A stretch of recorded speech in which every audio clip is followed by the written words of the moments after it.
Un jeune milliardaire trouve une petite fille seule dans un parc avec une pancarte. Cherche un papa pour le bal de l'école. Ce qui se passe ensuite est incroyable. Avant de commencer l'histoire, n'oubliez pas de laisser un like et de vous abonner à la chaîne pour voir plus d'histoires comme celle-ci. Luke Bennett détestait les changements dans sa routine. Sa vie fonctionnait comme l'une de ses créations architecturales, structurée, prévisible et méticuleusement planifiée. Réveil à 6h15, café à 6h30, bureau à 7h45. Il n'y avait pas de place pour l'imprévu dans ses journées, et encore moins dans ses week-ends. Ce samedi matin, le ciel était dégagé et l'air était vif. Luke enfila ses chaussures de course et sortit pour son jogging matinal à Riverside Park. 30 minutes, ni plus, ni moins. C'était ainsi depuis 5 ans, depuis qu'il avait ouvert son propre cabinet d'architecte. À 33 ans, Luke Bennett était ce que beaucoup appelleraient un succès. Son dernier projet, un complexe culturel durable, avait fait la une des magazines spécialisés. Il vivait seul dans un appartement minimaliste avec vue sur le fleuve. Il ne manquait ni de clients, ni d'argent, ni de propositions de rendez-vous galants. Ce qui lui manquait, bien qu'il l'admette rarement, était quelque chose qui ne cadrait pas avec son emploi du temps parfaitement organisé. Il était à mi-parcours de sa course quand quelque chose brisa sa concentration. Normalement, il aurait continué, ignorant les distractions. Mais cette fois, il s'arrêta. Dans une clairière du parc, assise seule sur un banc vert, se trouvait une petite fille. Ses cheveux blonds étaient attachés en 2 coudes inégales, et ses petites jambes se balançaient loin du sol. Elle portait une robe à fleurs, visiblement pour une occasion spéciale, avec de petites fleurs bleues et jaunes imprimées sur le tissu léger. Elle n'avait pas l'air perdue ou effrayée. Elle avait l'air déterminée. Sur ses genoux, elle tenait une pancarte faite à la main avec des lettres colorées et tordues, « Cherche un papa pour le bal de l'école ». Luke regarda autour de lui, cherchant un adulte qui pourrait être avec elle. Personne, juste la fille, la pancarte et un petit sac à dos rose à côté d'elle. Quelque chose dans cette scène le dérangeait profondément.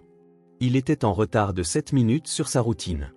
« Bonjour, monsieur », l'interpella une petite voix.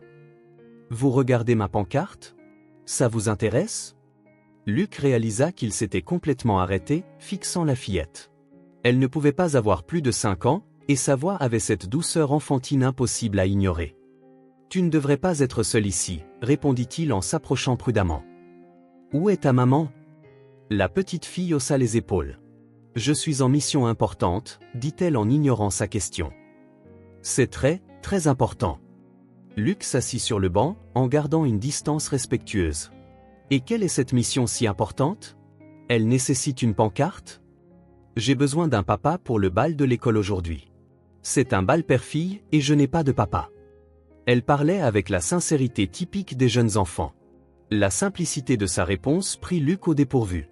Il n'y avait aucun apitoiement dans sa voix, juste la logique directe d'une enfant. « Aujourd'hui ? Le bal est aujourd'hui ? Oui, cet après-midi. C'est pour ça que je porte ma robe à fleurs. Maman a dit que c'est ma plus jolie. » Elle lissa le tissu avec fierté. « Mais j'ai besoin d'un papa pour m'accompagner. Elle est au travail. Elle travaille tous les jours. Et ça la rend triste quand je parle du bal. » Ses grands yeux bleus se fixèrent sur Luke. « Tu as l'air gentil. Tu as des enfants ? » Non. Pas de femme non plus. Alors, tu peux être mon faux papa juste pour le bal aujourd'hui. Luke aurait dû dire non. Il aurait dû expliquer que ce n'était pas approprié, qu'elle devrait parler à sa mère, qu'elle pourrait peut-être trouver un oncle ou un ami de la famille. Mais quelque chose dans les yeux de la petite fille, un espoir pur et confiant, le retint. « Comment t'appelles-tu » demanda-t-il. « Chloé. Chloé Parker. J'ai 5 ans. » Elle leva une main ouverte, fière. « Et toi ?» Luke Bennett. « Luke, » répéta-t-elle comme pour tester le son. « Tu veux bien danser avec moi aujourd'hui ?» Luke sourit, surpris par sa franchise. « Je peux être ton cavalier ?» Chloé le regarda curieusement. « Tu sais danser ?»« En fait, je ne suis pas très bon, » admit Luke. « Ce n'est pas grave, » répondit-elle avec un sourire radieux. « Moi non plus, je ne sais pas. On pourra apprendre ensemble. »« Ça me semble être un bon plan, » répondit Luke en riant. « Promets que tu viendras. »« Je le promets, » répondit Luke en posant une main sur son cœur. « Alors, c'est un marché ?» déclara Chloé en rangeant sa pancarte dans son sac à dos rose. « Tu vas vraiment venir avec moi ?»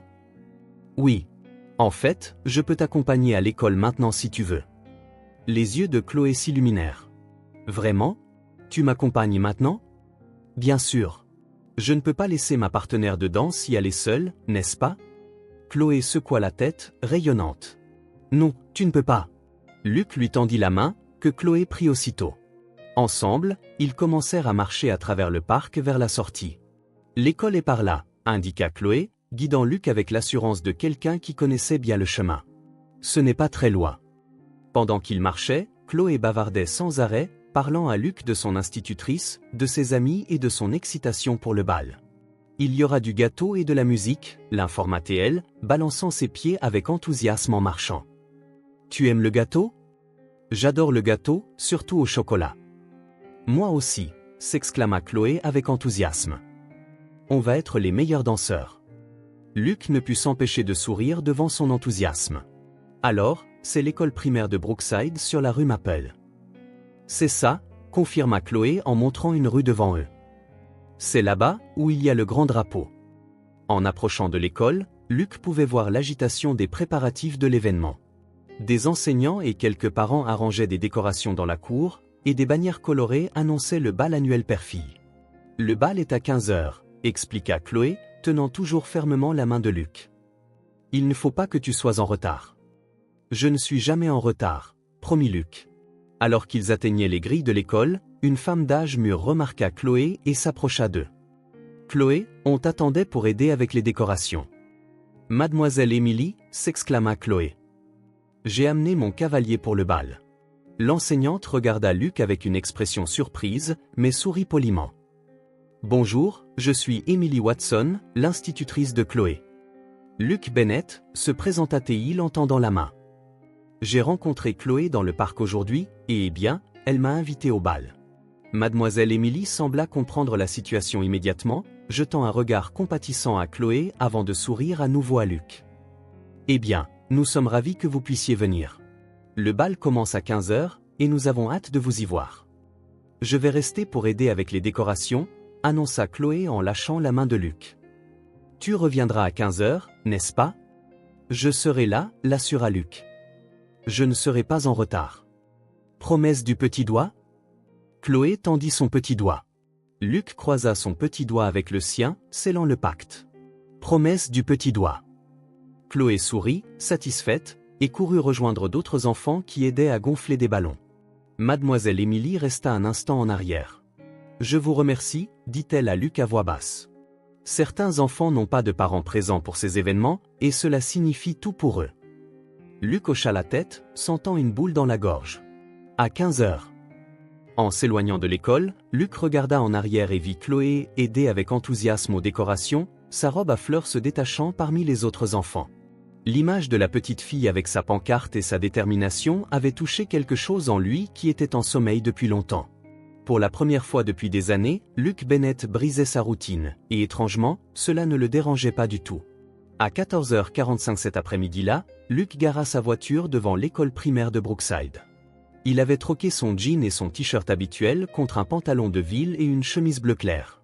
Ce n'était pas exactement une tenue de soirée, mais cela semblait approprié pour un bal père-fille dans une école primaire. Sur le siège passager, un petit bouquet de marguerites colorées attendait.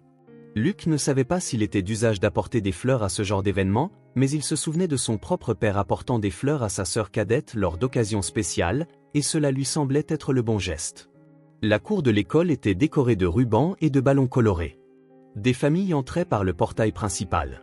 Des pères tenant la main de leur petite fille, toutes vêtues de leur plus belle robe. Luc sentit une pointe de nervosité. Et si Chloé n'était pas là? Et si quelqu'un remettait en question sa présence? Il était sur le point de redémarrer la voiture et de partir quand il la vit. Debout sur les marches de l'entrée, Chloé surveillait anxieusement chaque voiture qui arrivait. Sa robe à fleurs brillait au soleil, et quelqu'un lui avait coiffé les cheveux en boucles dorées. Elle avait l'air si petite et pleine d'espoir que Luc sentit quelque chose se serrer dans sa poitrine.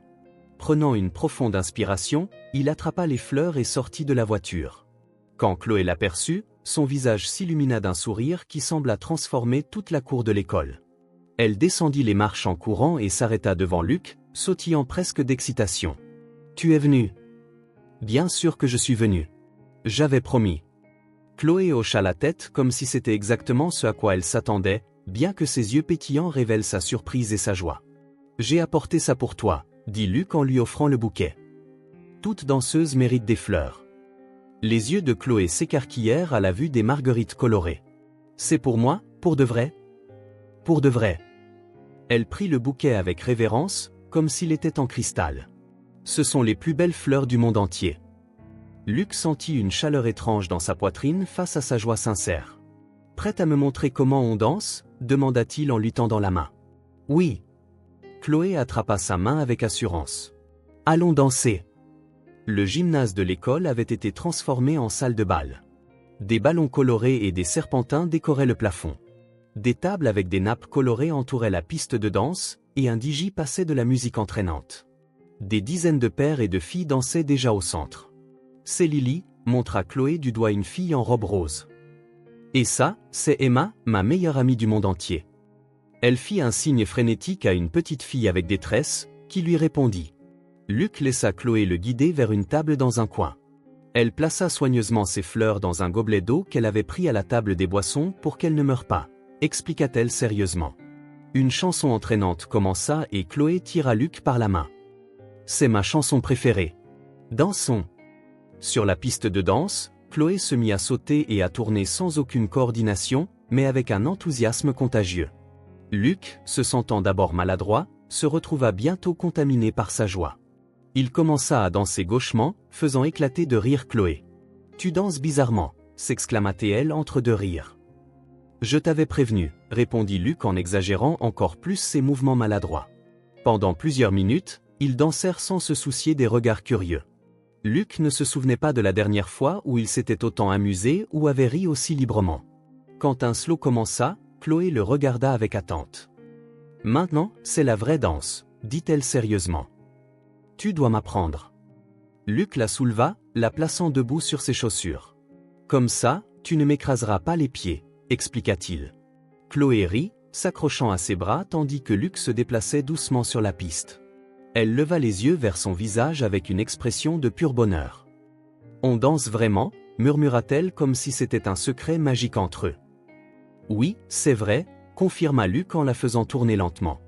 Du haut des chaussures de Luc, Chloé pouvait voir tout le gymnase.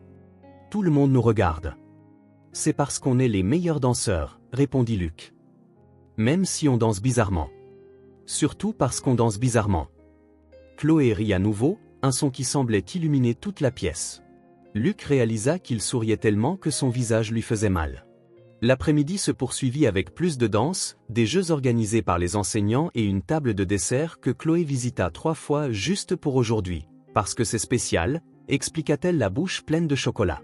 Pendant une pause, assis à la table pendant que Chloé buvait un jus, elle regarda Luc avec curiosité. « Pourquoi es-tu vraiment venu ?» La question prit Luc par surprise. « Parce que tu m'as invité. »« Mais tu ne me connaissais même pas. » Luc réfléchit un instant. « Parfois, on rencontre des gens spéciaux quand on s'y attend le moins. » Chloé hocha la tête comme si cela avait un sens parfait. Comme quand j'ai trouvé une grenouille dans le jardin. Je ne la cherchais pas, mais elle était là. Luc rit. Exactement comme ça. Tu es gentil, déclara Chloé. Mieux qu'une grenouille. Merci. C'est le plus beau compliment que j'ai jamais reçu. Quand le DJ annonça la dernière danse de l'après-midi, Chloé devint soudainement sérieuse. C'est la plus importante, l'informa-t-elle. Mademoiselle Émilie a dit que c'est la danse spéciale. Sur la piste de danse, Luc prit Chloé dans ses bras et elle posa sa tête sur son épaule alors qu'il se déplaçait lentement au son de la musique. C'était une chanson douce sur les moments précieux et les souvenirs gardés dans le cœur. « Merci de ne pas m'avoir laissé seule », murmura Chloé contre son épaule. Luc sentit une boule dans la gorge. « C'était mon plaisir, Chloé. Vraiment. » Quand la musique s'arrêta et que les lumières se rallumèrent, il était temps de se dire au revoir. Luc regarda sa montre et réalisa que le bal était terminé. « Je crois qu'il est temps pour nous de nous dire au revoir, Chloé, » dit-il en s'accroupissant à sa hauteur. « Tu pars déjà ?» demanda-t-elle, ses yeux bleus montrant une lueur de déception. « Oui, la fête est finie et ta maman devrait bientôt venir te chercher. » Chloé hocha la tête affirmativement, tenant toujours soigneusement le bouquet de marguerites. C'était le meilleur bal du monde, déclara-t-elle avec la conviction que seule une enfant de 5 ans peut avoir. Pour moi aussi, répondit sincèrement Luc. Chloé regarda les fleurs puis Luc. Je te remercie pour aujourd'hui, dit-elle en le serrant dans ses petits bras. C'était vraiment, vraiment amusant. L'étreinte soudaine prit Luc par surprise, mais il la lui rendit doucement. Merci de m'avoir invité, Chloé. Tu es une super danseuse. Chloé s'écarta, souriant radieusement, ses yeux bleus brillant de bonheur. Au revoir, Luc, dit-elle en agitant sa main libre. Au revoir, Chloé. Luc quitta le gymnase et descendit le couloir de l'école. En s'éloignant, il jeta un dernier regard en arrière et vit Chloé montrer les fleurs à ses amis, son petit visage illuminé de joie.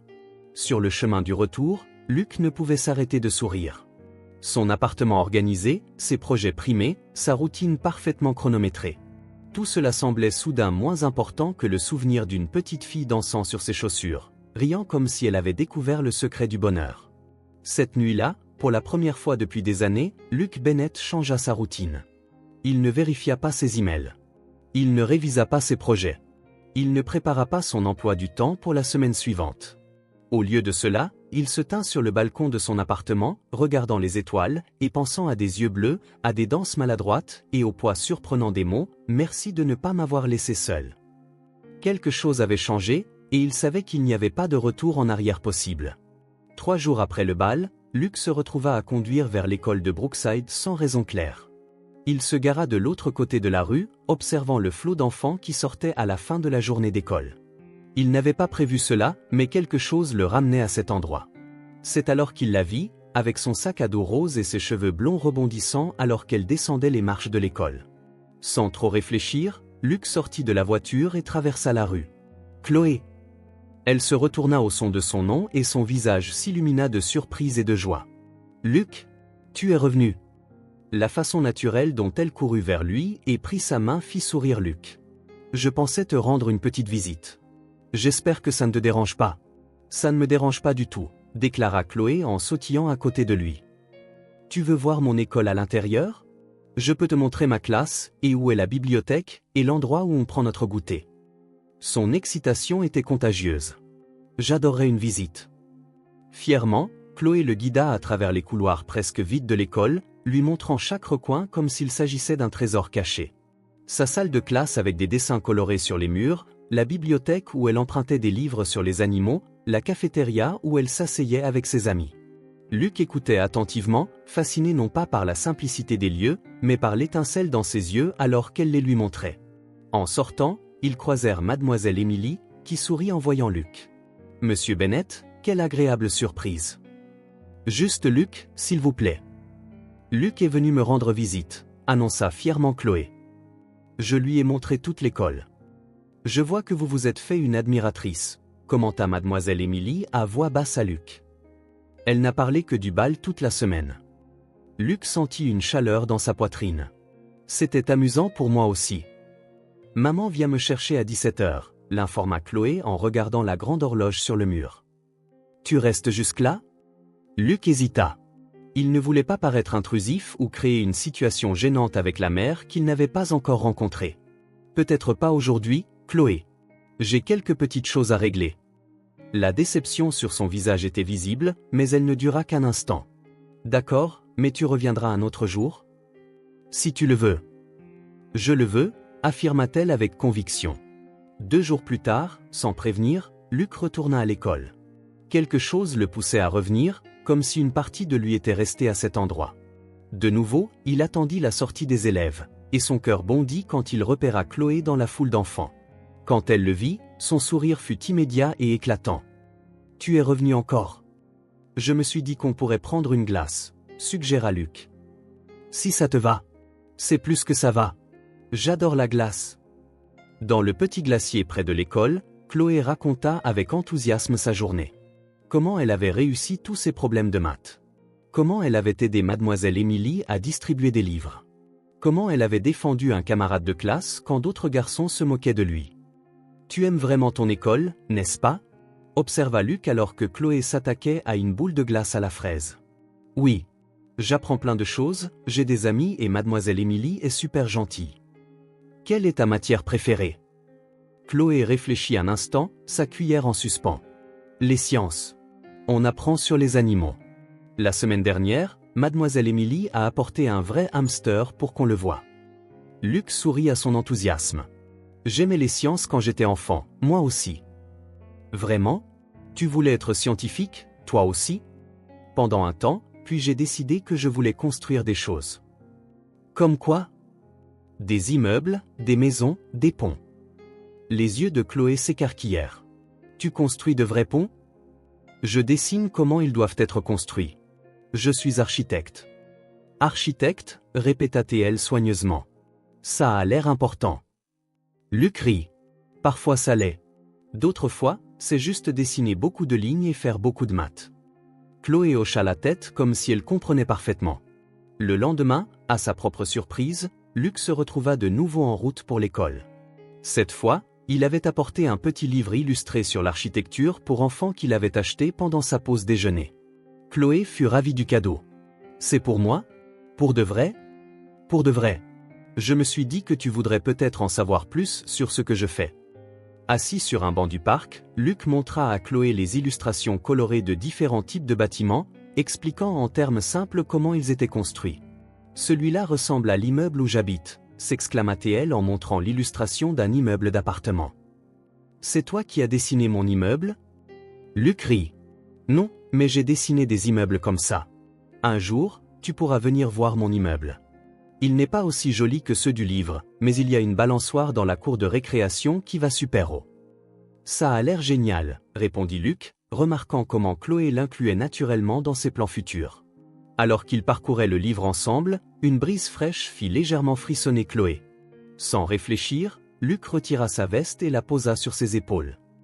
Mieux? Chloé hocha la tête en se blottissant dans la veste trop grande. C'est chaud et ça sent comme toi. Luc ne sut quoi répondre à cela, alors il se contenta de sourire. Tu sais, ma maman me demande toujours avec qui je traîne après l'école, commenta Chloé nonchalamment. Je lui dis que je suis avec un ami. Et qu'est-ce qu'elle en pense? Elle pense que c'est quelqu'un de ma classe, admit Chloé. Je ne lui ai pas dit que c'est un ami adulte. Luc sentit une pointe d'inquiétude. Peut-être qu'on devrait lui parler. Elle pourrait s'inquiéter si elle découvre que tu es avec quelqu'un qu'elle ne connaît pas. Chloé se mordit la lèvre, pensive. Mais et si elle dit que je ne peux plus traîner avec toi? C'est ta maman, Chloé. Elle veut ce qu'il y a de mieux pour toi. C'est toi qui es ce qu'il y a de mieux pour moi, répondit Chloé avec la certitude simple des enfants. Tu m'apportes des livres, tu m'emmènes manger des glaces et tu m'écoutes vraiment. Luc sentit une boule dans la gorge. Même, ce serait bien qu'on puisse rencontrer ta maman, pour qu'elle sache que tu es en sécurité. Chloé parut y réfléchir. D'accord, mais pas aujourd'hui. D'accord. Elle travaille tard aujourd'hui. Qui vient te chercher quand elle travaille tard? Madame Green, notre voisine. Elle est gentille, mais elle est très vieille et s'endort toujours sur le canapé pendant que je regarde des dessins animés. Luc rit de la description franche. À la fin de la semaine, quand Luc arriva à l'école, Chloé semblait particulièrement excitée. Devine quoi? Demain, c'est le pique-nique de l'école. On va au grand parc et on peut apporter des goûters spéciaux et des jouets. Ça a l'air amusant. Ça va être super amusant. Maman a fait des sandwichs à la confiture pour que j'apporte.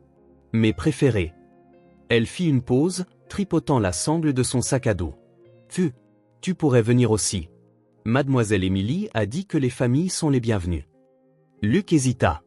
Je ne sais pas si ce serait approprié, Chloé. Je ne suis pas exactement de la famille. Mais tu es mon ami, insista-t-elle. Mon ami adulte. C'est presque pareil. La simplicité de sa logique le fit sourire. Je vais y réfléchir. D'accord? D'accord. Elle sembla satisfaite de la réponse. Mais si tu y vas, apporte ton chapeau cool. Le soleil va taper fort. Comment sais-tu que j'ai un chapeau cool? Parce que tu es cool, répondit-elle comme si c'était une évidence. Les gens cool sont des chapeaux cols. Luc rit, toujours surpris par son raisonnement particulier. Ce jour-là, alors qu'il marchait dans le parc, Chloé parla de sa maison, de sa collection de coquillages, de ses livres préférés. Chaque histoire, chaque détail était une petite fenêtre sur son monde. Ma maman m'a élevé avec mes grands-parents. Ils ne sont plus là maintenant, commenta-t-elle alors qu'il regardait un écureuil grimper à un arbre. L'information désinvolte sur sa perte prit Luc par surprise. Je suis désolé, Chloé. Elle haussa les épaules avec l'acceptation naturelle des enfants. Mamie faisait les meilleurs biscuits. Et papy m'a appris à pêcher même si on n'a jamais rien attrapé. Luc sourit à l'image. Et ton papa? La question lui échappa avant qu'il ne puisse la retenir. Jamais connu, répondit Chloé sans tristesse apparente. Maman dit que c'était compliqué. Luc hocha la tête, ne voulant pas insister. Je comprends. Mais maintenant, je tais-toi, continua-t-elle joyeusement, changeant de sujet comme seuls les enfants savent le faire. Tu es mon ami adulte. Ami adulte, répéta Luc en souriant au titre. J'aime bien ça. Le samedi, contre son meilleur jugement, Luc se retrouva au grand parc à la recherche du groupe de l'école de Brookside. Il y avait des dizaines de familles éparpillées sur la pelouse, profitant de la journée ensoleillée. Finalement, il repéra la bannière de l'école, à côté, Chloé dans sa robe jaune et ses cheveux en une tresse maladroite. Elle était assise seule sur une couverture de pique-nique, mangeant un sandwich.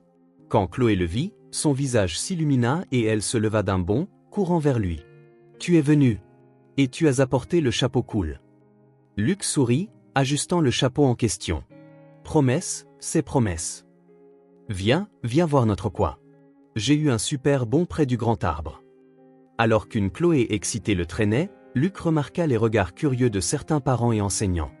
Mademoiselle Émilie, qui supervisait les enfants, lui fit un signe de la main avec un sourire de reconnaissance. « Mademoiselle Émilie, voici Luc. »« Luc, voici Mademoiselle Émilie, mon amie adulte dont je t'ai parlé. »« Nous nous sommes déjà rencontrés, » répondit doucement Mademoiselle Émilie. « C'est un plaisir de vous revoir, Monsieur Bennett. »« Luc, s'il vous plaît. »« Luc est venu au pique-nique avec moi, » annonça Chloé, lui tenant fermement la main comme si elle avait peur qu'il ne disparaisse. « Il n'a jamais été à un pique-nique d'école avant. »« Eh bien, j'espère que vous apprécierez, » répondit Mademoiselle Émilie. Il y avait une question silencieuse dans ses yeux, mais elle ne la formula pas. Sur la couverture de pique-nique, Chloé offrit immédiatement à Luc la moitié de son sandwich. C'est à la confiture de fraises. Maman l'a fait spécialement. Merci, mais j'ai aussi apporté des collations. Luc sortit un petit panier avec des fruits, des biscuits et du jus de son sac à dos. « Oh, tu es venu préparer » s'exclama Chloé. Comme un boy scout. Pendant l'après-midi, Luc regarda Chloé jouer avec d'autres enfants, revenant toujours toutes les quelques minutes pour lui montrer quelque chose d'intéressant. Une feuille particulière, une fourmi transportant une miette, un dessin qu'elle avait fait dans le sable. Quand les enfants furent appelés pour une activité de groupe, Mademoiselle Émilie s'approcha de Luc. « Elle parle beaucoup de vous » commenta-t-elle nonchalamment. « De bonnes choses, j'espère. »« De très bonnes choses. Apparemment, vous êtes le meilleur conteur d'histoire et vous savez tout sur les bâtiments. » Luc sourit, embarrassé. Elle exagère. Les enfants voient généralement le meilleur en nous. Mademoiselle Émilie fit une pause. Chloé est une fille spéciale. Très intelligente, très sensible. J'ai remarqué. Aussi très vulnérable. Il y avait un ton de doux avertissement dans sa voix. Je comprends votre inquiétude, répondit sincèrement Luc. Je sais que ça peut paraître étrange, un homme adulte se liant d'amitié avec une enfant comme ça. Mais je jure que mes intentions sont les meilleures. Mademoiselle Émilie étudia son visage un instant, puis hocha légèrement la tête. Je vous crois. Je vois comment elle s'illumine quand elle parle de vous. Comment elle est plus confiante depuis qu'elle a un ami adulte, comme elle dit. Elle sourit. Faites juste attention à son cœur. Et au vôtre aussi. Avant que Luc ne puisse répondre, Chloé revint en courant, portant une fleur sauvage. Regarde ce que j'ai trouvé. Regarde, c'est la plus belle fleur de tout le parc. Luc accepta le cadeau avec sérieux. Elle est magnifique. Merci. Tu peux la garder dans ton livre d'architecte, comme la dame dans le film qu'on a vu à l'école. Dans mon carnet de croquis? C'est une excellente idée. Satisfaite, Chloé retourna rejoindre les autres enfants. Vous voyez ce que je veux dire? Commenta doucement Mademoiselle Émilie. Elle s'ouvre complètement, en toute confiance. Luc hocha la tête, sentant le poids d'une responsabilité qu'il n'avait même pas réalisé avoir assumée. Dans les jours qui suivirent, Luc continua de se présenter à la sortie de l'école. Chaque rencontre apportait de nouvelles découvertes, de nouvelles histoires, de nouveaux jeux. Ils créèrent de petites traditions presque sans s'en rendre compte. Chloé lui montrait toujours son travail scolaire préféré de la journée. Luc apportait toujours quelque chose de petit à partager, que ce soit un fruit exotique, un livre intéressant ou un fait amusant sur l'architecture. Dans le parc, ils inventèrent un jeu où ils imaginaient des histoires sur les gens qui passaient. Chloé avait une imagination débordante, transformant les passants ordinaires en agents secrets, explorateurs ou voyageurs de l'espace. Cet homme avec le chapeau, chuchotait-elle en montrant discrètement du doigt, est en fait un roi déguisé. Il cherche son chien royal qui s'est enfui du palais. Luc jouait le jeu.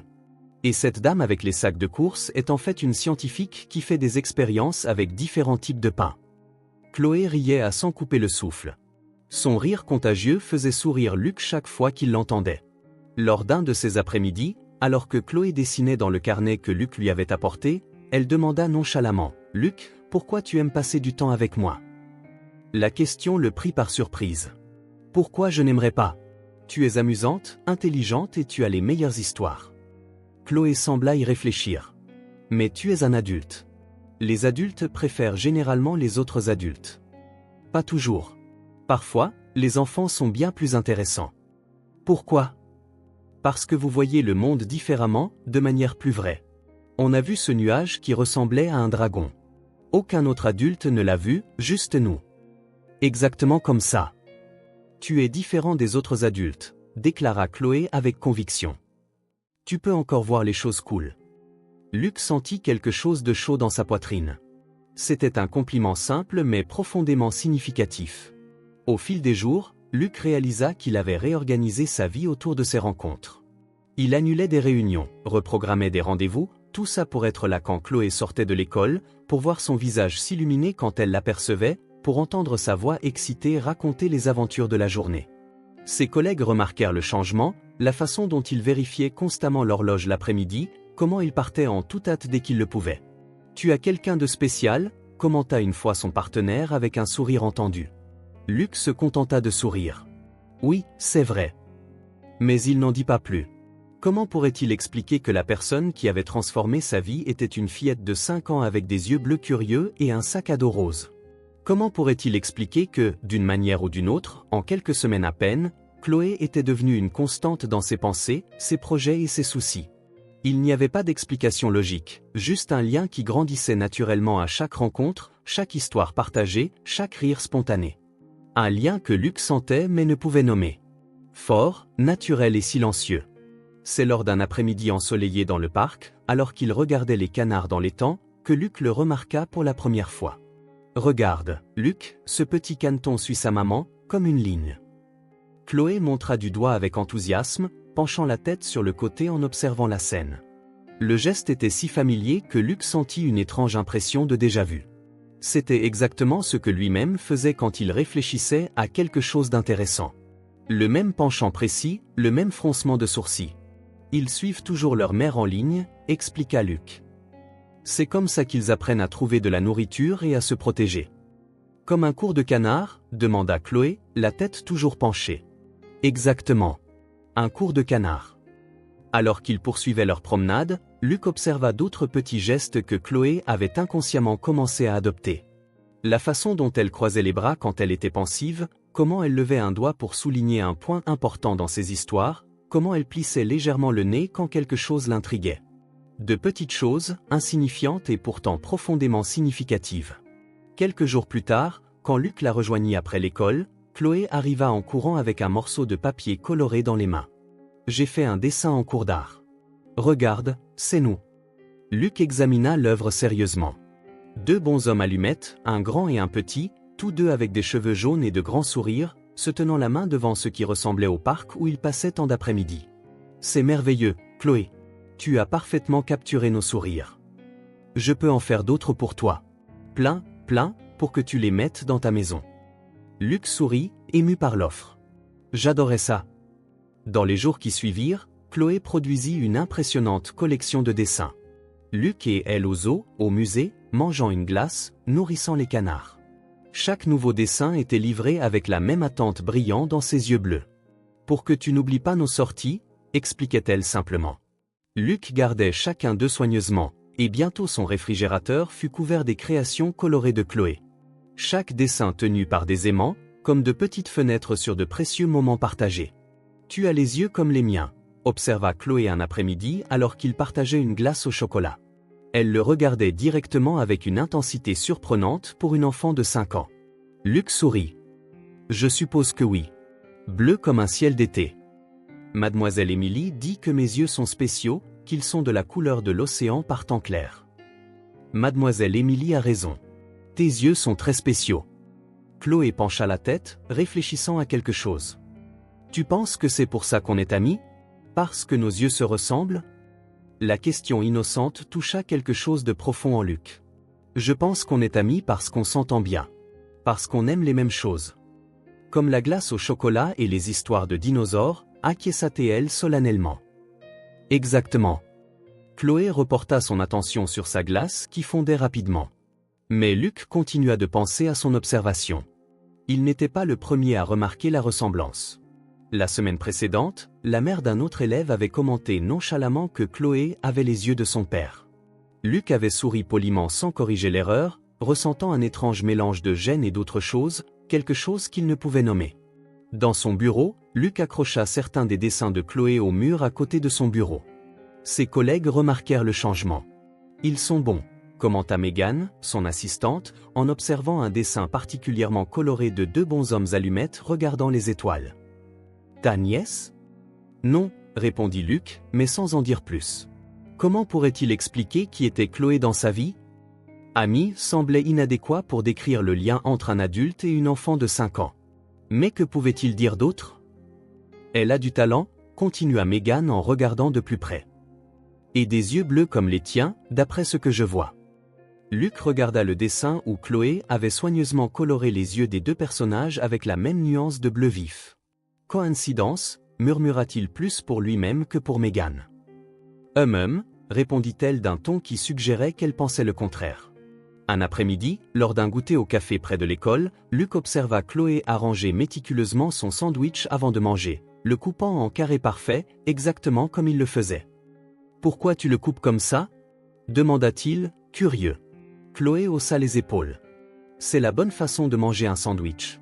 Il a meilleur goût en carré. » Luc sourit, reconnaissant ses propres mots exacts d'il y a des semaines. « Et tu souffles toujours sur ta boisson chaude d'abord, continua-t-elle, le regardant avec son chocolat chaud. Même quand ce n'est pas très chaud. C'est un truc? C'est plus une habitude, expliqua Luc. Ma mère me disait toujours de souffler avant de boire pour ne pas me brûler. Ta maman est intelligente, déclara Chloé, soufflant soigneusement sur son propre chocolat, imitant parfaitement le geste de Luc. Je vais faire ça aussi. Ces petites imitations continuèrent d'apparaître. Comment Chloé pliait maintenant sa serviette en deux avant de l'utiliser. Comment elle attendait 5 secondes exactes avant de tremper un biscuit dans le lait, comme Luc le lui avait appris.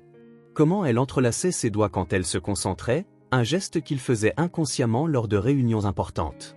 Sa vie, autrefois ordonnée et prévisible, était maintenant ponctuée de moments de joie et de responsabilités inattendues.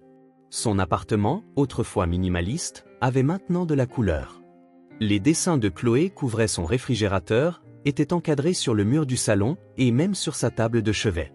Son ami Daniel remarqua le changement lors d'un rare déjeuner ensemble. « Tu as l'air différent », commenta-t-il.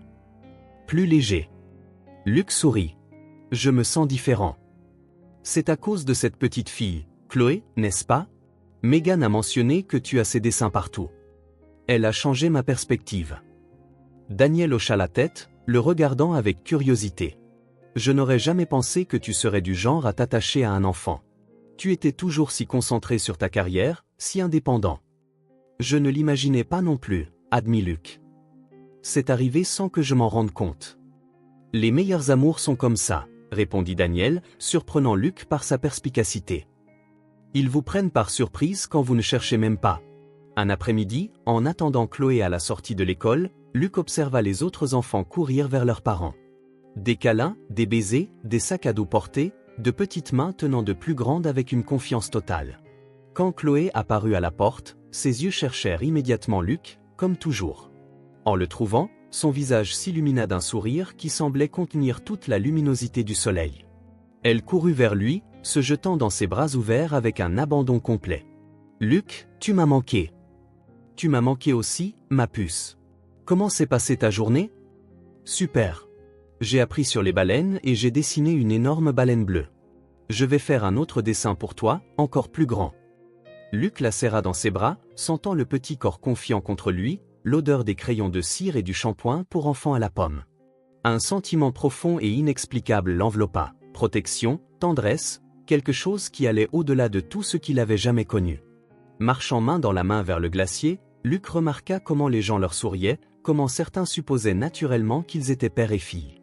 La supposition ne le dérangeait plus. Au contraire, elle apportait un étrange sentiment d'appartenance, comme si une pièce manquante de sa vie avait enfin trouvé sa place. Luc, dit Chloé pensivement en léchant sa glace. Tu penses que les amis peuvent être de la famille, aussi? La question le prit au dépourvu. Je pense que oui. La famille, c'est qui prend soin de toi, qui t'aime, qui est là quand tu en as besoin. Alors tu es ma famille, conclut-elle avec la logique simple et directe des enfants. Parce que tu fais toutes ces choses. Luc sentit une boule dans la gorge. Et tu es ma famille aussi, Chloé. Elle sourit, satisfaite, comme si elle avait résolu un grand mystère, et reporta son attention sur sa glace qui fondait. Luc regarda la petite fille à côté de lui, avec sa robe à fleurs et ses couettes inégales, et sentit tout l'impact de ce qui se passait. Le lien entre eux, fort, naturel, inexplicable, était plus profond que l'amitié, plus complexe que toute relation qu'il avait jamais eue. C'était de l'amour, réalisa-t-il avec une clarté soudaine. Un amour qui n'avait pas besoin de titre ou de définition. Un amour qui avait grandi naturellement jour après jour, instant après instant. Un amour qu'il avait déjà complètement transformé sans qu'il s'en rende compte, jusqu'à ce qu'il soit trop tard pour faire marche arrière. Et étonnamment, il ne voulait pas faire marche arrière. Il ne pouvait plus imaginer sa vie sans ses yeux bleus curieux, sans ses questions sans fin, sans ses dessins colorés sur son réfrigérateur. L'amour l'avait déjà transformé silencieusement, sans prévenir. Et Luc embrassa cette transformation à cœur ouvert. C'était un vendredi après-midi ordinaire. Luc avait quitté le travail plus tôt pour aller chercher Chloé à l'école, comme il l'avait fait des dizaines de fois ces derniers mois.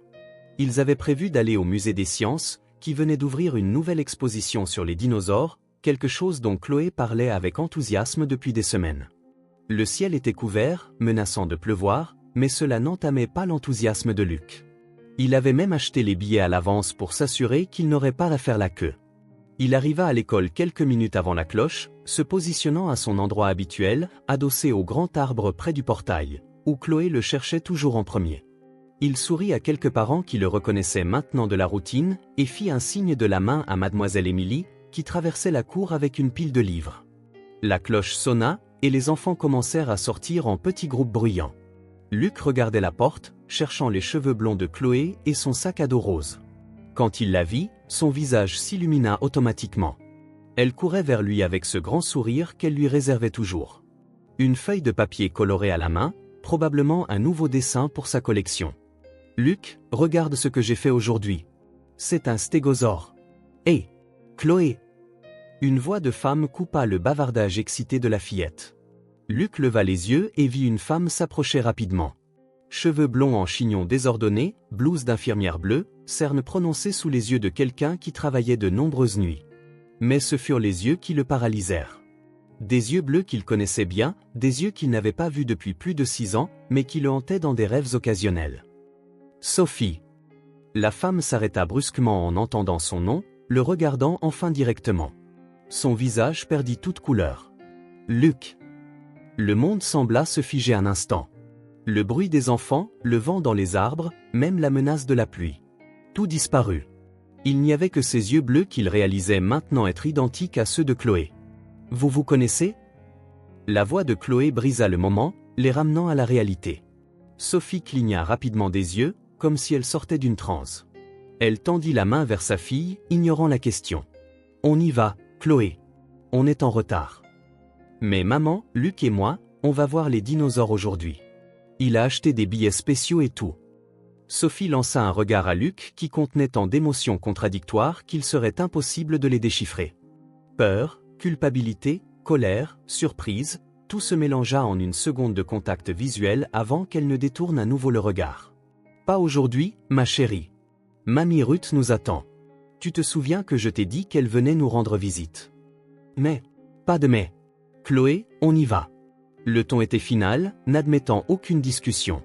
Luc resta immobile, traitant encore ce qui se passait. Sophie, la mère de Chloé, était Sophie. Sophie Parker. La même Sophie qui avait été son premier amour sérieux à l'université. La même Sophie qui avait disparu de sa vie sans explication 6 ans plus tôt. 6 ans. Chloé avait 5 ans. Le calcul était trop simple pour être ignoré.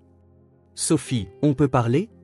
Sa voix sortit, presque méconnaissable à ses propres oreilles. Sophie lui fit enfin face, ses yeux montrant une lueur de panique. Ce n'est pas le bon moment. Quand le serait-ce ? Je ne sais pas. Elle tenait la main de Chloé plus fermement et commença à s'éloigner. La fillette regarda en arrière, confuse et clairement déçue. Luc et les dinosaures ?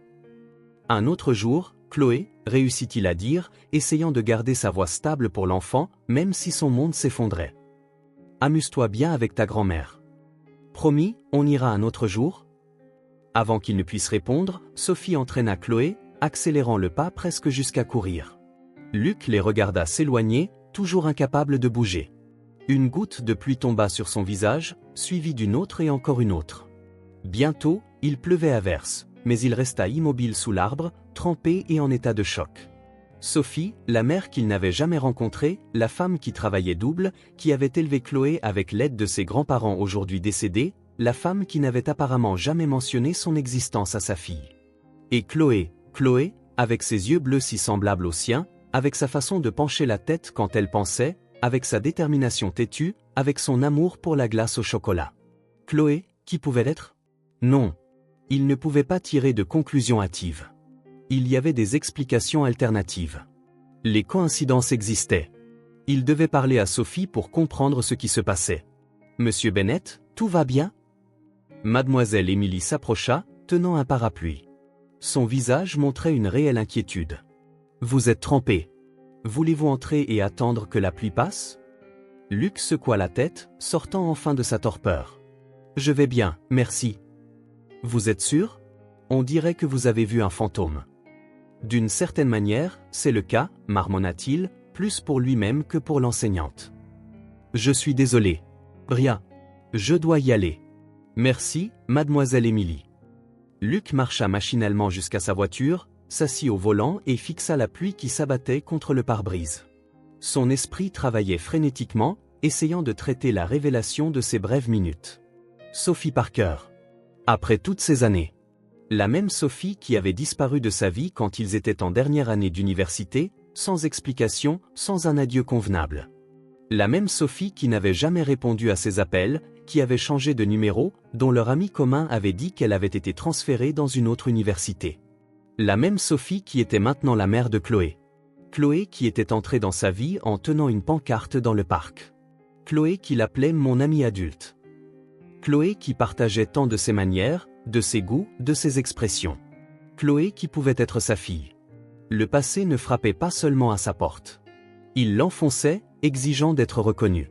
Luc ne dormit pas cette nuit-là, ni la suivante. Les pensées tourbillonnaient dans son esprit comme un carrousel incessant, ramenant des souvenirs d'il y a 6 ans, mêlés à des images de Chloé. Son sourire, ses yeux bleus, sa façon de pencher la tête quand elle réfléchissait à quelque chose de compliqué. Au 3e jour, il n'en pouvait plus. Il avait besoin de réponses. Trouver l'adresse de Sophie ne fut pas difficile. Luc s'était rendu plusieurs fois à l'entrée de l'immeuble, attendant pendant que Madame Green allait chercher Chloé. Il n'était jamais entré, respectant l'espace et l'intimité que Sophie, à son insu, avait créé entre eux. Maintenant, debout devant le bâtiment en briques rouges dans un quartier modeste, il sentit son cœur s'emballer. Il était sur le point de confronter non seulement son passé, mais peut-être aussi son présent et son avenir. Dans le hall simple, il localisa l'interphone. Appartement 3B, S. Parker. Son doigt plana sur le bouton un long moment avant d'appuyer. Silence. Puis la voix familière et prudente. « Oui ? Sophie. C'est moi, Luc. Nous devons parler. » Plus de silence. Si long que Luc commença à croire qu'elle ne répondrait pas. « Chloé n'est pas là », fut la réponse éventuelle. « Elle est chez ma voisine. »« Je ne suis pas venu voir Chloé. Je suis venu te parler. » Un autre silence. Puis le bourdonnement de la porte qui se déverrouillait. Le vieil ascenseur mit ce qui sembla une éternité pour atteindre le 3e étage. Quand les portes s'ouvrirent, Sophie était là, attendant dans le couloir. Elle portait un simple jean et un t-shirt bleu délavé. Elle avait l'air plus pâle que d'habitude, ses cheveux blonds lâches encadrant un visage qui montrait le poids de secrets longtemps gardés. « Bonjour, Luc. » Sophie. Ils se regardèrent un moment, comme si aucun ne savait quoi dire ensuite. 6 ans de silence pesaient lourdement entre eux. « Veux-tu entrer ?» offrit-elle finalement, faisant un geste vers la porte ouverte derrière elle. L'appartement était petit, mais confortable. Des photos de Chloé décoraient les murs. Chloé bébé, Chloé bambin, Chloé à divers stades de croissance. Une histoire en images dont Luc ne faisait pas partie. « Assieds-toi, » dit Sophie en montrant le canapé usé mais propre. « Veux-tu quelque chose à boire ? J'ai du café ou du thé ? » « Non, merci. » Luc resta debout. Il ne pouvait pas s'asseoir, pas avec l'adrénaline qui parcourait ses veines. Sophie ne s'assit pas non plus. Ils restèrent tous les deux debout, séparés par la petite table basse, comme des adversaires se jaugeant avant un duel. « Pourquoi ne me l'as-tu jamais dit ?» demanda finalement Luc, sa voix plus contenue qu'il ne s'y attendait. « Pourquoi as-tu disparu comme ça ?»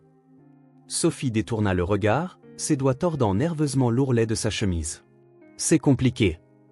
Nous avons le temps. » Elle soupira profondément, comme pour rassembler ses forces.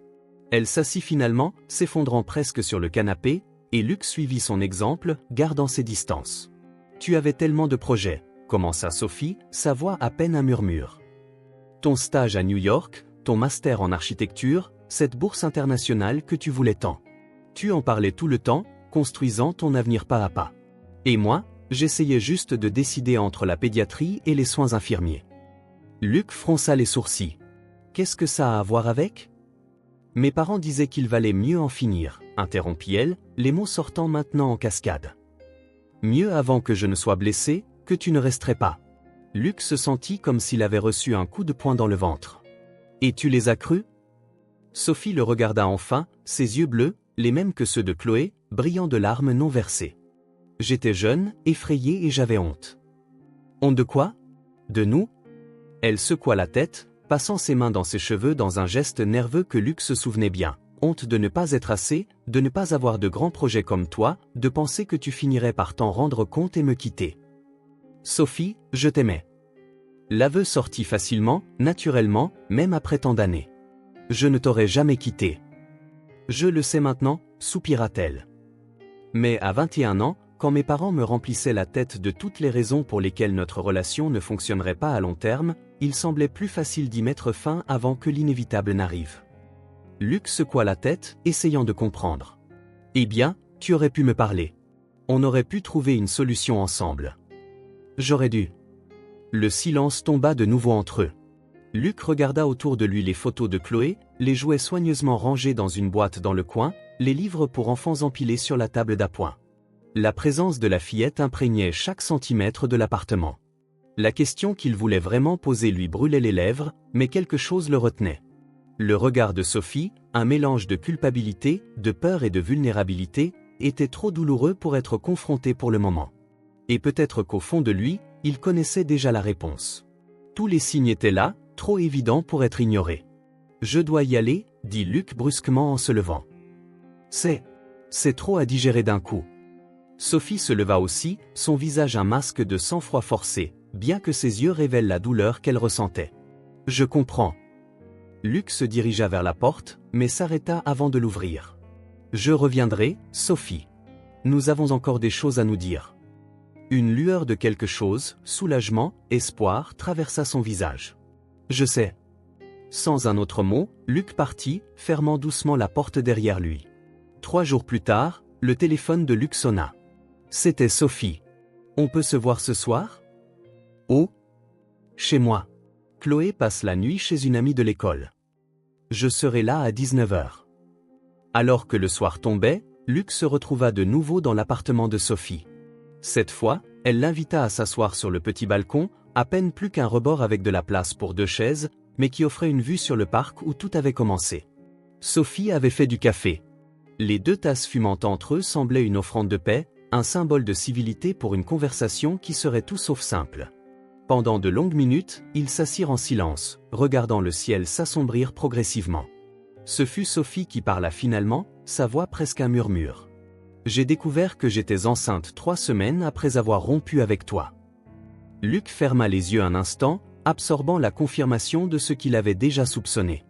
Même ainsi, entendre les mots à voix haute fut comme un choc physique. « Oh, pourquoi n'es-tu pas venu me trouver ?»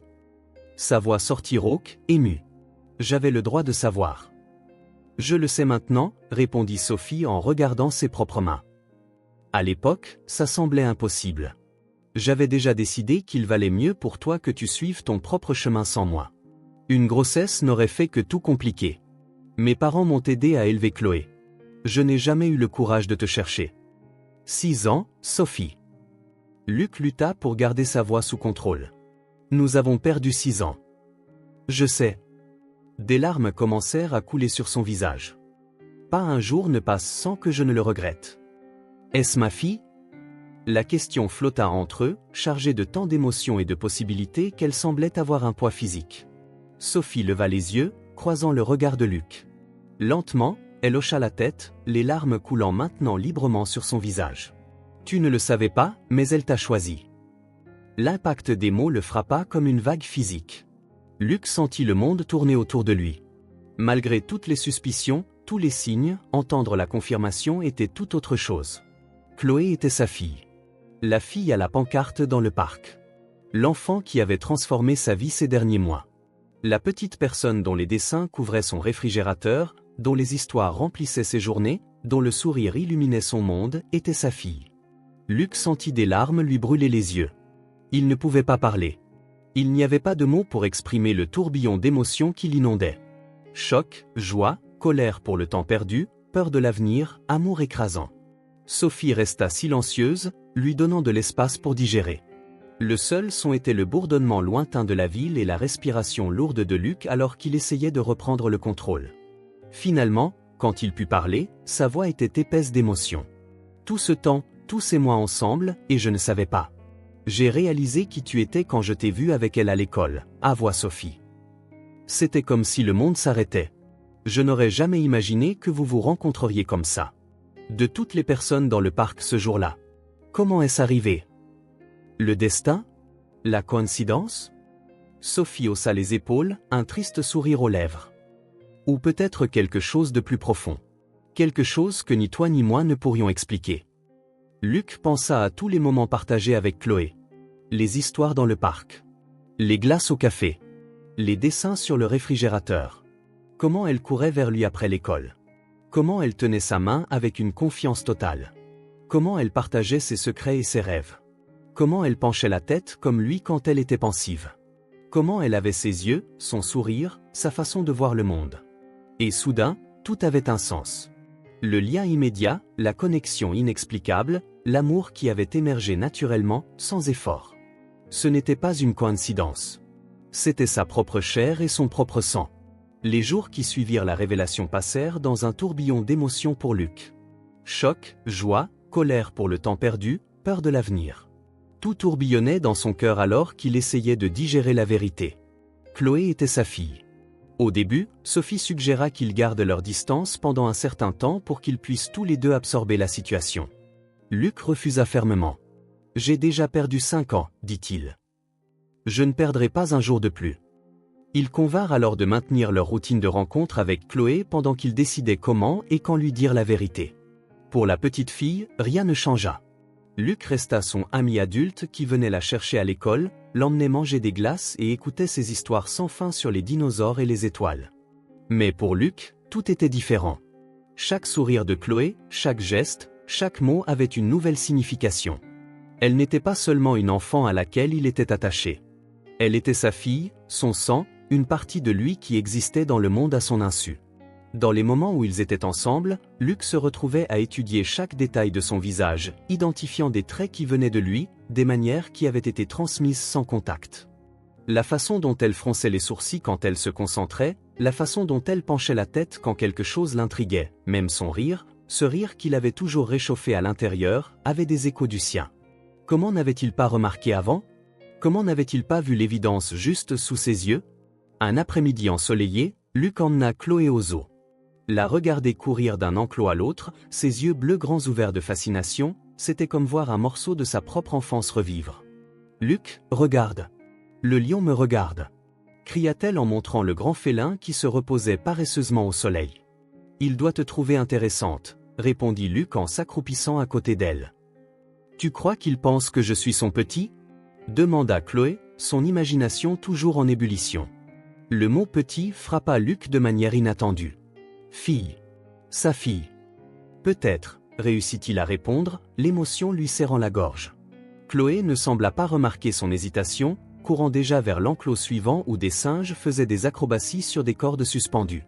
Plus tard, en partageant une barbe à papa sur un banc près de la fontaine centrale, Chloé le regarda avec ce sérieux particulier qu'elle prenait parfois. « Tu seras toujours mon ami, n'est-ce pas, Luc ?» « Toujours », promit-il, le cœur serré par l'ironie de la question. Il serait bien plus qu'un ami. Si seulement elle savait. « Même quand je serai grande ? Surtout quand tu seras grande. » Satisfaite de la réponse, Chloé reporta son attention sur la barbe à papa, inconsciente du tumulte émotionnel qu'elle avait provoqué avec sa question innocente. Quand il déposa Chloé à la maison après leur sortie, Luc trouva Sophie qui l'attendait à la porte. Il y eut un moment de tension silencieuse entre eux. Ils apprenaient encore à naviguer dans cette nouvelle dynamique où ils n'étaient plus des étrangers, pas exactement des amis, mais liés par un lien plus profond et plus permanent que tout autre. « Elle s'est amusée ?» demanda Sophie alors que Chloé courait à l'intérieur pour chercher ses dessins de la journée. « Énormément. Je pense que son préféré était l'habitat des pingouins. » Sophie sourit. Elle a toujours aimé les pingouins depuis qu'elle est toute petite. « Moi aussi », commenta Luc. « Quand j'étais enfant, j'avais une collection de figurines de pingouins. » Il s'arrêta en remarquant le regard de Sophie. Un mélange de surprise et de tristesse. « Quoi ?» demanda-t-il. « Rien. C'est juste ces petites choses, ces similitudes. Elles étaient là depuis le début. » Avant que Luc ne puisse répondre, Chloé revint, portant fièrement un dossier plein de dessins. « Regarde, maman, j'ai dessiné tous les animaux qu'on a vus, » dit-elle. « C'est le meilleur éléphant que j'ai jamais vu. » Sophie s'agenouilla pour admirer les œuvres d'art, louant chacune avec l'enthousiasme que seule une mère peut avoir pour le travail de son enfant. Par-dessus la tête de Chloé, elle échangea un regard avec Luc. Un regard plein de sens, de reconnaissance du moment qu'ils partageaient en tant que parents. Parents. Le mot était encore étrange pour Luc, nouveau et effrayant et merveilleux à la fois. La nuit suivante, après que Chloé fut couchée, Sophie invita Luc pour une tasse de thé. Assis dans la petite cuisine avec les lumières basses pour ne pas réveiller la fillette qui dormait dans la chambre voisine, ils eurent enfin la conversation qu'ils savaient tous deux inévitable. « Elle doit savoir », dit simplement Luc après un long silence. Sophie hocha la tête, tournant la tasse entre ses mains. « Je sais. Ce n'est pas juste pour elle. Ni pour moi. Ni pour toi, en fait. J'ai peur de sa réaction, » admit Sophie, sa vulnérabilité évidente dans sa voix. « Et si elle est confuse ou blessée que nous lui ayons caché ça ? Les enfants sont plus résilients que nous ne le pensons, » répondit Luc. Et Chloé est particulièrement forte. Oui, elle l'est. Un petit sourire effleura les lèvres de Sophie. Comme toi. Le compliment prit Luc au dépourvu. Après tant d'années de silence et de secret, il commençait à peine à réapprendre le langage de l'autre. Quand ? demanda-t-il. Sophie prit une profonde inspiration. Ce week-end. Samedi. Tu pourrais venir ici et je lui dirai, dit fermement Sophie. Elle mérite de l'entendre de ma part, calmement, sincèrement. Luc hocha la tête, respectant sa décision. Je serai là pour vous deux. Un instant, il sembla que Sophie allait dire quelque chose de plus. Son regard s'adoucit, et Luc entrevit un écho de la jeune femme dont il était tombé amoureux des années auparavant. Mais le moment passa, et elle se contenta de sourire légèrement. Merci. C'était un petit merci, simple, mais chargé de sens. Merci de ne pas me haïr, de ne pas juger, d'être là maintenant. Ils étaient enfin du même côté. Samedi arriva plus vite que l'un ou l'autre n'y était préparé. Luc se réveilla tôt, trop nerveux pour dormir. Il passa des heures à essayer de travailler, fixant des plans d'architecture sans vraiment les voir, son esprit fixé sur ce qui allait arriver. Comment Chloé réagirait-elle ? Serait-elle heureuse, confuse, en colère ? Rejetterait-elle l'idée ? Les possibilités étaient infinies et chacune l'effrayait d'une manière différente. À 15 heures, comme convenu, Luc frappa à la porte de l'appartement de Sophie. Elle ouvrit immédiatement, comme si elle avait attendu juste derrière. Elle avait l'air aussi nerveuse que lui. Elle est dans le salon en train de dessiner, l'informa Sophie à voix basse. Je n'ai encore rien dit. J'ai pensé qu'il valait mieux t'attendre. Luc hocha la tête, son cœur battant si fort qu'il était sûr que Sophie pouvait l'entendre. Faisons-le bien, dit-il, plus pour lui-même que pour elle. Le salon était éclairé par la lumière dorée de l'après-midi qui filtrait par les fenêtres ouvertes. Chloé était assise par terre, entourée de crayons de couleur, travaillant intensément sur un dessin. En voyant Luc, son visage s'illumina de ce sourire qui lui serrait toujours le cœur. « Luc, tu es venu. Regarde ce que je dessine. C'est une cabane dans les arbres. Tu penses qu'on pourrait en construire une vraie un jour ? » « Peut-être, » répondit-il, sa voix plus rauque qu'il ne l'aurait voulu. Elle a l'air incroyable. Sophie s'assit sur le canapé, faisant signe à Luc de faire de même. Puis elle appela doucement, « Chloé, ma chérie, peux-tu venir ici une minute ? Nous devons parler de quelque chose d'important. » La fillette laissa tomber ses crayons et s'approcha, sentant immédiatement l'atmosphère sérieuse dans l'air. Son sourire disparut, remplacé par une expression prudente. « J'ai fait quelque chose de mal ? » « Non, non, ma chérie, » l'assura rapidement Sophie. « Ce n'est rien de tel. C'est quelque chose de bien, en fait. Quelque chose que nous aurions dû te dire avant. » Chloé regarda de Sophie à Luc et inversement. Son petit visage était un mélange de curiosité et d'appréhension. Sophie tendit la main, indiquant à Chloé de s'asseoir à côté d'elle sur le canapé. Une fois la fillette installée, Sophie passa son bras autour de ses épaules, la rapprochant. Luc regardait, le cœur battant à tout rompre, sachant que ce moment allait tout changer. D'une voix douce et stable, Sophie commença, « Chloé, tu m'as toujours posé des questions sur ton papa. Tu te souviens ?» La fillette hocha la tête solennellement. « Et j'ai toujours dit qu'il ne pouvait pas être avec nous. Mais ça, ce n'était pas toute la vérité. » Sophie fit une pause, rassemblant son courage. Luc voulait aider, dire quelque chose, mais il savait que ce moment appartenait à Sophie. C'était son droit de dire à sa fille la vérité qu'elle avait gardée si longtemps. La vérité, c'est que tu as un papa, et tu le connais déjà. Chloé fronça les sourcils, confuse. Puis lentement, ses yeux s'écarquillèrent de compréhension. Sa tête se tourna vers Luc, qui sentit le poids de ce regard bleu si semblable au sien comme jamais auparavant. « Luc, » murmura-t-elle, sa voix petite et pleine d'espoir. Sophie hocha la tête, des larmes montant à ses yeux. « Oui, ma chérie. Luc est ton papa. » Le temps sembla se figer. Luc ne pouvait plus respirer, ni bouger, alors qu'il regardait une série d'émotions traverser le visage de Chloé. Surprise, confusion, assimilation, et finalement, quelque chose qui ressemblait à de la joie. Lentement, Chloé se leva du canapé et se dirigea vers Luc. Elle s'arrêta juste devant lui, ses yeux bleus examinant son visage comme si elle le voyait pour la première fois. « C'est toi mon papa ?» demanda-t-elle, sa voix à peine au-dessus d'un murmure. Luc déglutit, la gorge nouée. « Oui.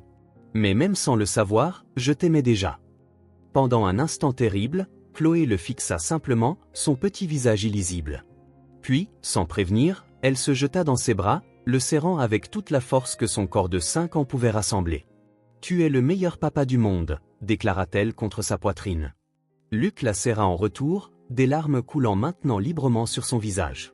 Il regarda par-dessus la tête de Chloé vers Sophie et vit qu'elle pleurait aussi, un sourire tremblant aux lèvres. « Je le savais, » dit Chloé en se reculant légèrement pour regarder Luc. « Je savais que tu étais spécial. C'est pour ça qu'on a les mêmes yeux, n'est-ce pas ? Et la même façon de pencher la tête quand on réfléchit. » Luc rit à travers ses larmes, étonné de sa perception. « Oui, c'est pour ça. »« Et tu vas habiter avec nous maintenant ?» demanda Chloé, regardant avec espoir de Luc à Sophie. Les adultes échangèrent un regard rapide, pris au dépourvu par la question directe. « Non, ma chérie, » répondit doucement Sophie. « Luc a sa propre maison. Mais il va être dans ta vie maintenant. Toujours. Comme un vrai papa, » ajouta Luc. « Mieux qu'un ami adulte ?»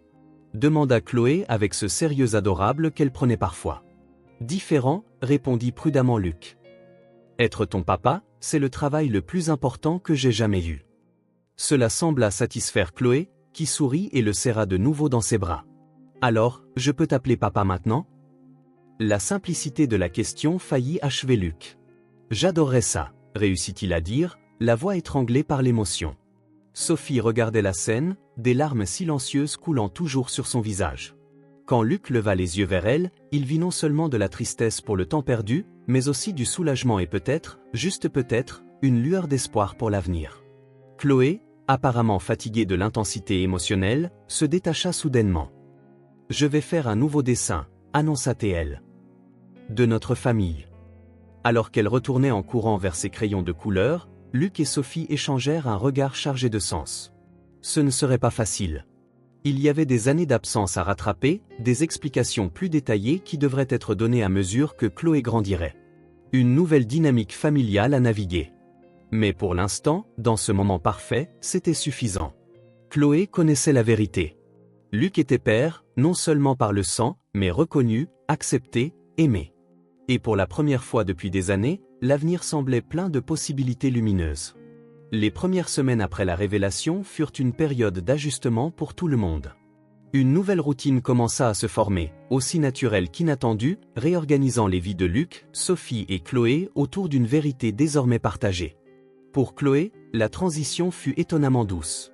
Les enfants ont une capacité d'adaptation extraordinaire, et pour elle, découvrir que son ami adulte était en fait son père semblait simplement confirmer quelque chose qu'elle aurait pu déjà soupçonner au fond d'elle. Le seul changement visible fut le mot qu'elle utilisait désormais pour l'appeler « papa ». Luc ne se lassait jamais de l'entendre. Chaque fois que Chloé prononçait cette simple syllabe, il sentait une chaleur dans sa poitrine qu'aucune réussite professionnelle ne lui avait jamais procurée. « Papa, regarde ce que j'ai dessiné à l'école. » « Papa, savais-tu que les baleines dorment avec la moitié de leur cerveau éveillé ? » ?»« Papa, tu viens me chercher demain, aussi ?» Le mot ne sonnait jamais répété ou forcé de ses lèvres. Chloé l'adopta naturellement, comme si elle n'avait attendu que la permission de l'utiliser. À l'école, Chloé annonça la nouvelle avec la fierté simple des enfants. « Mon papa est venu me chercher aujourd'hui », Luc l'entendit dire à une amie alors qu'il attendait au portail. « Il a toujours été là. On ne le savait juste pas. » Mademoiselle Émilie sourit à Luc depuis la porte de la classe, un sourire doux qui transmettait sa compréhension. « Ça explique beaucoup de choses », commenta-t-elle en passant à côté de lui. Les yeux, les manières. J'ai toujours pensé qu'il y avait quelque chose de familier. Les week-ends appartenaient désormais à eux trois. Les samedis au parc, les dimanches pour des films ou des sorties soigneusement planifiées pour créer des souvenirs qui compenseraient en quelque sorte les années perdues. Nous n'essayons pas de revenir au passé, expliqua Sophie à une amie curieuse qui lui demandait si elle et Luc s'étaient remis ensemble. Nous construisons juste quelque chose de nouveau pour Chloé. Mais il y avait des moments où le passé résonnait inévitablement dans le présent. Comme lorsque Luc préparait des pancakes dans la cuisine de Sophie un dimanche matin, comme il le faisait quand ils étaient étudiants partageant un petit appartement près du campus, ou quand Sophie redressait inconsciemment le col de sa chemise avant qu'il ne sorte, un geste si familier qu'aucun d'eux ne le commenta. De petits moments d'intimité domestique qui semblaient à la fois nouveaux et anciens, étranges et confortables. « Je peux rester chez papa ce soir ?» demanda Chloé un jour, les prenant tous les deux par surprise. C'était un jeudi, qui ne faisait habituellement pas partie de la routine de Luc avec elle. Sophie n'hésita qu'une seconde avant de répondre. « Si ton père n'a pas d'autre plan. »« Rien qui ne puisse être reprogrammé » répondit promptement Luc. Et ainsi, une autre pièce du puzzle se mit en place. Les nuits occasionnelles dans l'appartement de Luc devinrent partie de la nouvelle routine, avec une chambre se transformant lentement en l'espace de Chloé. Mur peint en verre d'eau, sa couleur préférée de la semaine, étagère pour ses livres et jouets, un lit avec une couette étoilée. La première fois que Chloé dormit chez lui, Luc put à peine dormir, se levant à chaque bruit pour vérifier si elle allait bien. Le matin, il la trouva dormant paisiblement, serrant l'ours en peluche qu'il avait acheté spécialement pour l'occasion. « Tu as bien dormi ?» demanda-t-il quand elle ouvrit enfin les yeux. « Oui », répondit Chloé en se frottant le visage endormi. « Mais tu as l'air fatigué, papa. » Luc rit. « Je m'améliorerai avec la pratique. » Les responsabilités parentales, autrefois assumées exclusivement par Sophie, étaient désormais partagées.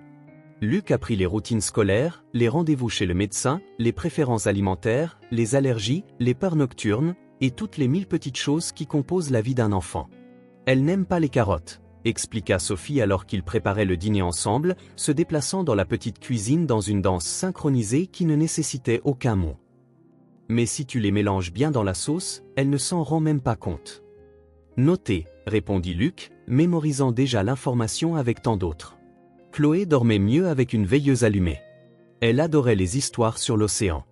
Elle avait peur du tonnerre mais était fascinée par les éclairs. Elle détestait les chaussettes avec des coutures aux orteils. La coordination entre eux se développa avec une facilité surprenante.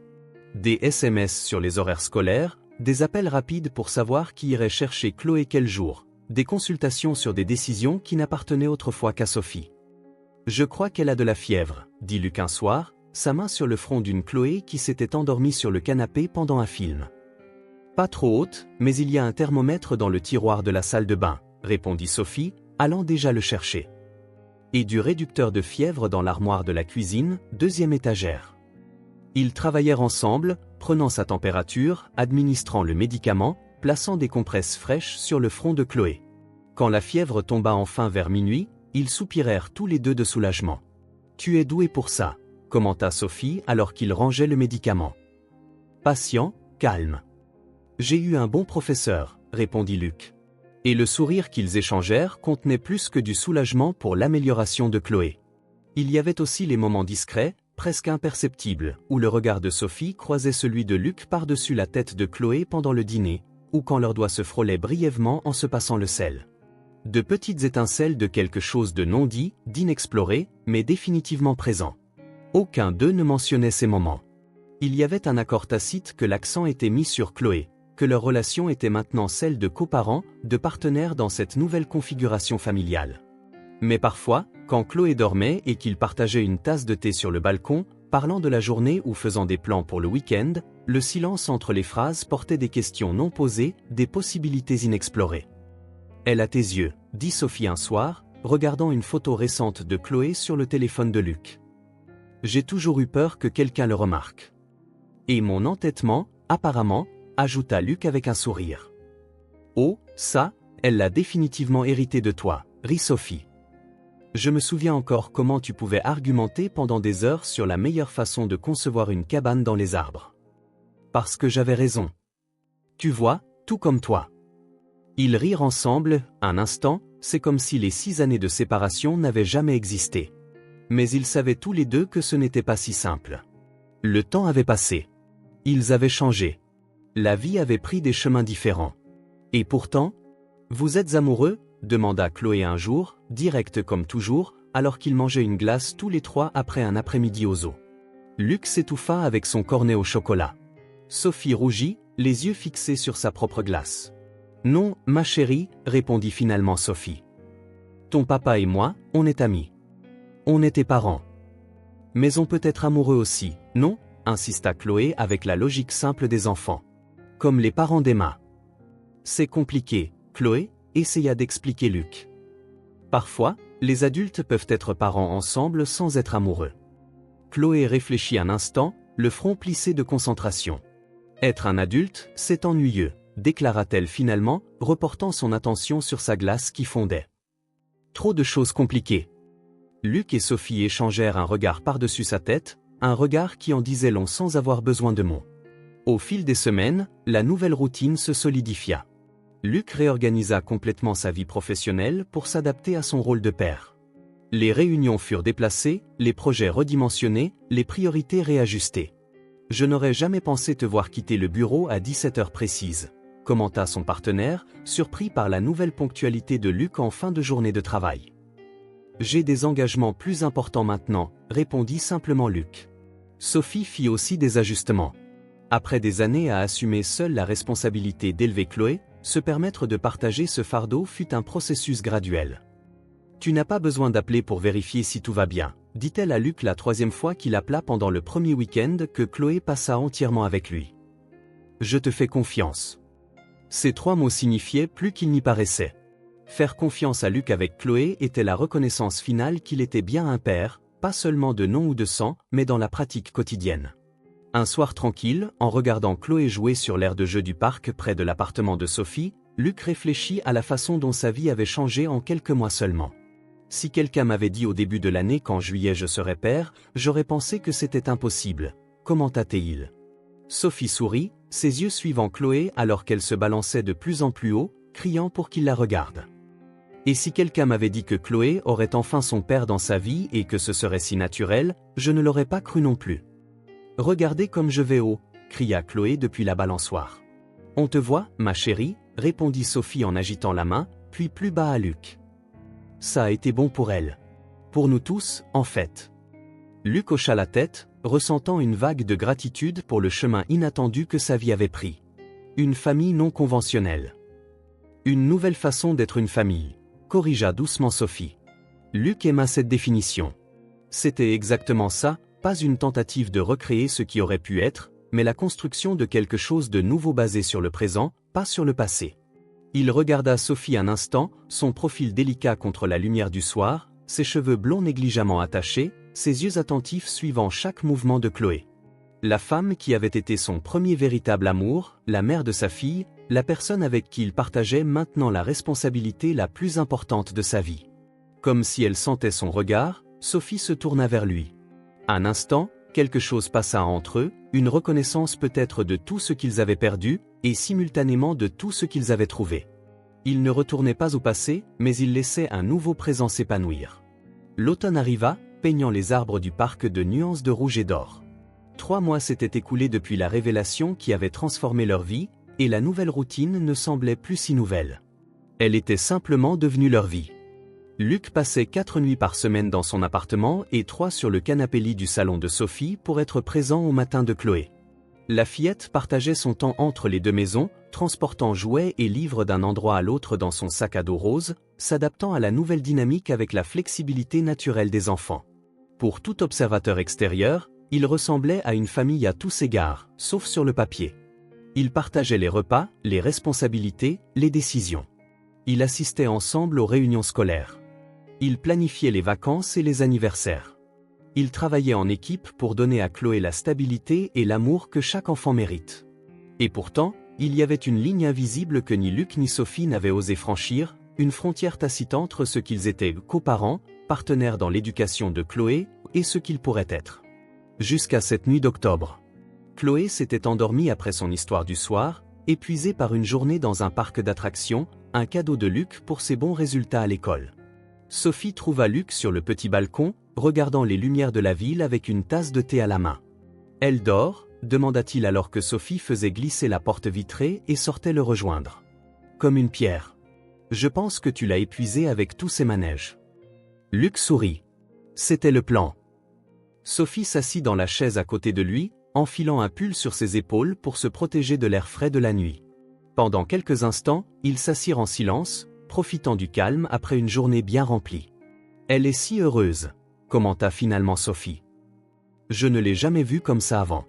Ça a été bon pour elle de nous avoir tous les deux. »« Pour moi aussi », admit Sophie, sa voix douce. « Partager tout ça, les joies, les soucis. C'est comme si un poids avait été enlevé de mes épaules. » Luc hocha la tête, comprenant. « Je ne sais pas comment tu as fait seul pendant si longtemps. » Je n'avais pas le choix. On a toujours le choix, Sophie. Elle le regarda, la faible lumière du balcon illuminant son profil. Certains choix sont plus difficiles que d'autres. Le silence tomba de nouveau entre eux, mais cette fois, il était lourd de mots non dits, de questions non posées, de possibilités inexplorées. Luc fit tourner la tasse dans ses mains, rassemblant son courage. Il y avait quelque chose qu'il devait dire, quelque chose qui grandissait en lui depuis qu'il s'était redécouvert, quelque chose qui allait au-delà de son rôle de père de Chloé. « Sophie !» Luc se tourna pour lui faire face directement, ses yeux fixés sur elle avec une intensité qui fit retenir son souffle à Sophie. « Sophie, je ne t'ai jamais oubliée. Je t'aimais et je t'aime encore. Nous pourrions essayer à nouveau, pour nous, pour Chloé. » Les mots flottèrent entre eux, fragiles et puissants à la fois. Sophie cligna rapidement des yeux, ses yeux se remplissant de larmes non versées. « Nous n'avons pas à revenir à ce que nous étions avant, » continua-t-il, les mots coulant maintenant en un flot régulier, comme s'il avait peur de perdre son courage s'il s'arrêtait. « Nous sommes des personnes différentes maintenant. Mais ce que nous construisons depuis quelques mois, ce n'est pas seulement pour Chloé, n'est-ce pas? Il y a quelque chose entre nous. Il y a toujours eu. » Sophie regarda la ville en contrebas, les lumières brillant comme des étoiles terrestres. Quand elle parla, sa voix était presque un murmure. « J'ai si peur, Luc. Peur de gâcher ce que nous avons construit. De décevoir Chloé si ça ne marche pas, de te perdre à nouveau. Tu ne me perdras pas, promit Luc, tendant la main pour toucher son visage, le tournant doucement vers lui. Quoi qu'il arrive entre nous, je serai toujours son père. Je serai toujours là. Sophie ferma les yeux un instant, appuyant son visage contre sa main. Je n'ai jamais cessé de t'aimer, avoua-t-elle finalement. Même dans les moments où j'essayais de te détester de ne pas être là, même en sachant que c'était de ma faute de ne jamais t'avoir rien dit, une partie de moi a toujours été à toi. Luc sentit son cœur s'emballer. Et maintenant ?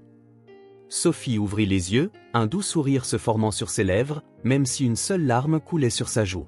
Nous sommes déjà une famille, Luc. Maintenant, il nous suffit d'y croire.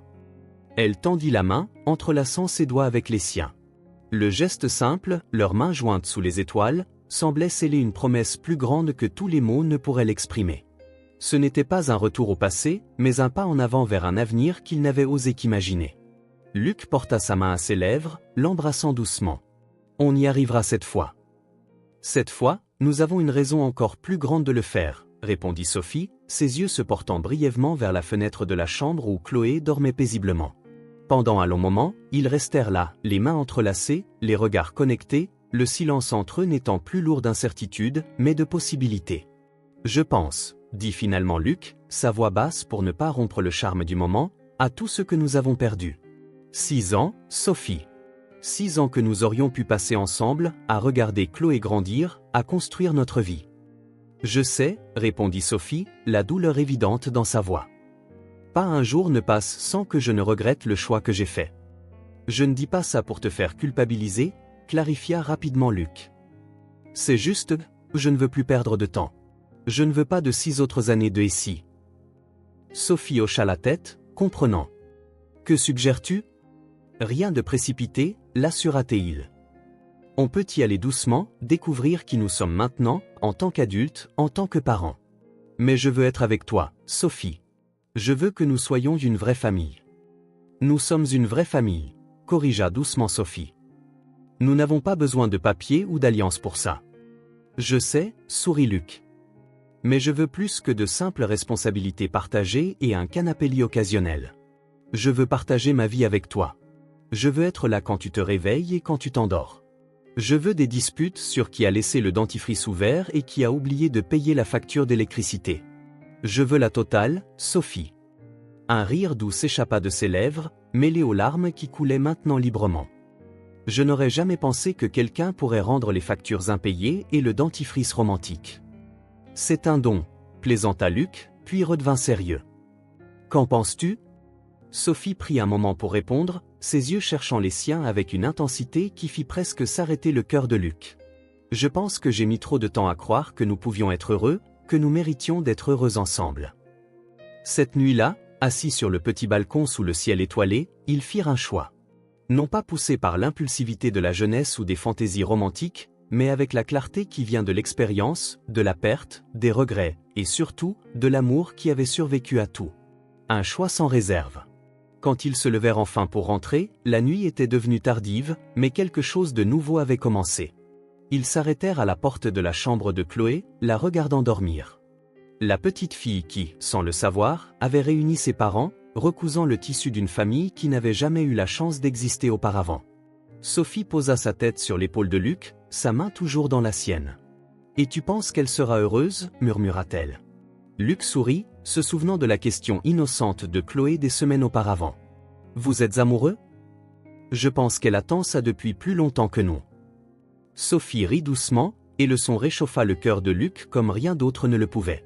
Cette nuit-là, pour la première fois, ils étaient tous les trois ensemble, non seulement physiquement sous le même toit, mais unis par des choix conscients, par un pardon accordé, par un amour qui avait retrouvé son chemin à travers les années de séparation. Entier, en paix, une famille. Si cette histoire a touché votre cœur, abonnez-vous à la chaîne et activez les notifications pour ne pas manquer les prochaines. Laissez un j'aime car cela aide cette histoire à être recommandée à plus de personnes.